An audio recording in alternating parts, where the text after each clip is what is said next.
Hello, dear learners and students. Welcome to Easy English with Kadu sir. In the series of grammar, uh, we have completed part of speech, then tenses.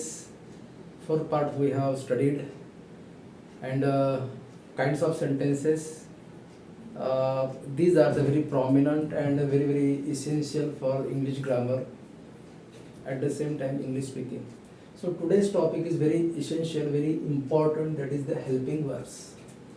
Helping वर्स म्हणजे सहाय्यकारी क्रियापदे ज्याला म्हणतो आपण. त्याचा दुसरं नाव आहे ऑक्झिलरी वर्ब पण म्हणतो आपण त्याला. ओके, त्याला मॉडेल ऑक्झिलरीज पण म्हणतो आपण. ह्या ठिकाणी दिलेले आहेत model auxiliaries. So while writing, studying, speaking, these helping verbs is very essential. They play very important role. खूपच महत्त्वाचा टॉपिक्स आहे. ओके, तर जनरली याच्यामध्ये दोन हेल्पिंग वर्ब्समध्ये दोन ठिकाणी आपण सेक्शन पाडलेले आहेत. दोन विभागामध्ये हे वर्ब जे आहेत ते विभागले गेलेले आहेत. ओके, पहिला आहे primary auxiliaries. Primary auxiliaries. Okay, primary auxiliaries verbs जे आहेत याच्यामध्ये प्रॉमिनंट टू बी वर्ब्स येतात. To be form, to be ज्याला म्हणतो आपण. To be am, is, are, was, were, नंतर बीन. तर याच्यामध्ये प्रॉमिनंट प्रेझेंट टेन्स साठी सिंग्युलर आणि प्लुरल असं क्लासिफिकेशन केलेलं आहे आपण. प्रेझेंट टेन्स मध्ये ओके, जेव्हा हे एम, इज, आर मदत करतात दुसऱ्या मेन वर्बला, जसं I am going to school. आता याच्यामध्ये एम हेल्पिंग वर्ब्स आहे आणि गोल आहे मदत करते है ना. I am going to school, they are playing, तेव्हा ते हेल्पिंग वर्बचं काम करतात. परंतु असं जर म्हटलं आय एम ए स्टुडंट, तर एम ह्या ठिकाणी हे मेन वर्ब आहे. तर आपल्याला म्हणजे जे प्रायमरी ऑक्झिलरी जे वर्ब आहेत ते मेन वर्बचं काम करतात आणि ऑक्झिलरी म्हणजे हेल्पिंग वर्बचं पण काम करत असतात. तर याच्यामध्ये प्रॉमिनंट कोणकोणते आहेत ते बघू आपण. टू बी वर्ब ज्याला म्हणतो आपण, टू बी फॉर्मचे आहेत. प्रेझेंट टेन्ससाठी एम, इज, आर या तिघांचा अर्थ होतो आहे किंवा आहेत. पास्ट टेन्समध्ये वॉज, वेअर होता, होते है ना. आणि फ्युचर टेन्समध्ये याच्यात सिंग्युलर प्लुरल नाही आहे, हे शॅल आणि विल, त्याचा अर्थ होतो असे असणार. ओके, हे झाले प्रायमरी ऑक्झिलरीमध्ये टू बी. नंतर त्याच्यामध्ये दुसरा प्रकार आहे हॅव, हॅज, हॅड. खूपच महत्त्वाचं हेल्पिंग वर्ब्स आणि मेन वर्ब पण आहे. जसं I have pen, do you have the pen है ना. वर्बल निगेटिव्ह करत असताना हे हॅव, हॅज, हॅड आणि एक डू, डज, डीड. ओके, हे पण हेल्पिंग वर्ब्स फार महत्त्वाचं आहे.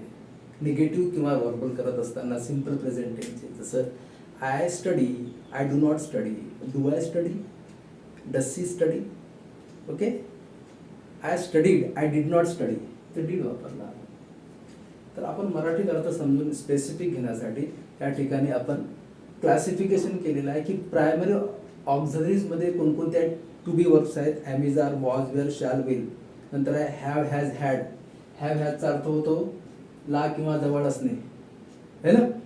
जसं त्याला दोन भाऊ आहेत, त्याला 3 बहिणी आहेत, बरोबर आहे. ही हॅज 3 सिस्टर है ना. माझ्याजवळ मोबाईल आहे, आय हॅव मोबाईल. तिच्याजवळ मोबाईल आहे, सी हॅज मोबाईल. म्हणजे ही, सी, इट असेल थर्ड पर्सन, तेव्हा आपण हॅज वापरतो. आणि डू मध्ये काय वापरतो, डज. तर हॅव, हॅजचा पास्ट टेन्स होतो हॅड. हॅव म्हणजे जवळ असणे किंवा जवळ होते. डू, डज म्हणजे अर्थ करणे आणि डीड म्हणजे हे निगेटिव्ह वर्बल करण्यासाठी आपण वापरत असतो. Okay, remember that.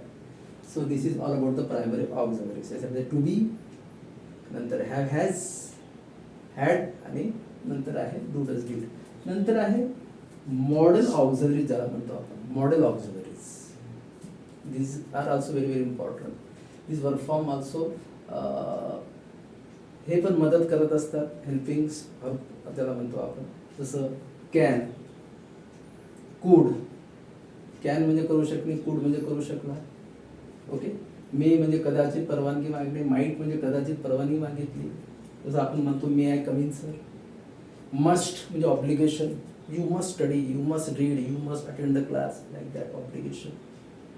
In next video in detail explanation and when it can be used, that usage we will study. जसं शाळेचं शुड, ओके, ड्युटीज फॉलो करायचे असेल, you should eat leafy vegetable, you should do the exercise daily, okay, you should get up early in the morning, like that. Should, will त्याचा would, request, I would like to call my friend, okay, would I like to call my friend, like that. Polite request करण्यासाठी. Ought हा old words आहे. ऑटचा अर्थ होतो duty follow करणे, you ought to obey your parents. नंतर need, गरज असणे, है ना. India need 2 runs to win the match, like that. Dare, हिम्मत करणे, हाऊ डेअर टू टच, है ना, डेअर. नंतर यूज टूचा अर्थ होतो भूतकाळातील कथन करणे. I use to study in the vacation, I use to go to my uncle house, भूतकाळातील कथन करणे. अबाउट टू म्हणजे एखादी गोष्ट होण्याच्या बेतात असणे. अबाउट टू, जसं train is about to reach on the station, my friend about to come my home, so like that you can use in sentences. जेव्हा आपण वाक्यामध्ये हे याचा उपयोग करतो तेव्हा हे समजणं फार महत्त्वाचं आहे. Okay, so my dear learner, this much only today's lectures.